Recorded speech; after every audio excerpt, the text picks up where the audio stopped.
পড়ার সময় ঘুম তাড়ানোর বৈজ্ঞানিক কৌশলের দ্বিতীয় পর্বে আজকে আমরা 3টি বৈজ্ঞানিক কৌশল সম্পর্কে আলোচনা করব।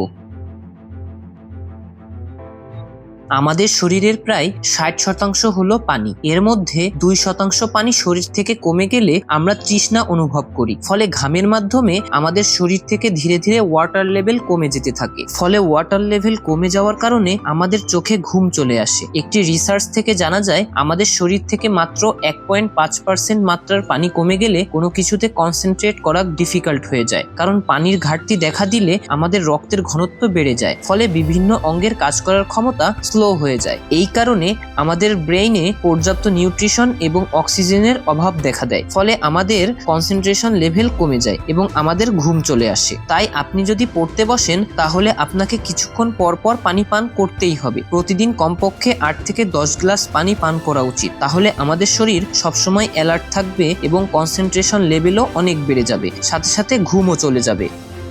যখন আমাদের রুমে পর্যাপ্ত আলো না থাকে তখন আমাদের ব্রেন ধরে নেয় এখন রাত হতে চলেছে, তাই সে পিনিয়াল গ্ল্যান্ডকে মেলাটোনিন রিলিজ করতে সিগন্যাল দেয়। ফলে pineal gland melatonin hormone release করা শুরু করে দেয়, যার ফলে আমরা পড়ার সময় ঘুমিয়ে পড়ি। এই জন্য আপনাকে আপনার রুমে উজ্জ্বল আলো দেয় এমন বাল্ব ইউজ করতে হবে, যাতে কোনোভাবেই ব্রেন বুঝতে না পারে আপনার রুমে আলোর ঘাটতি রয়েছে।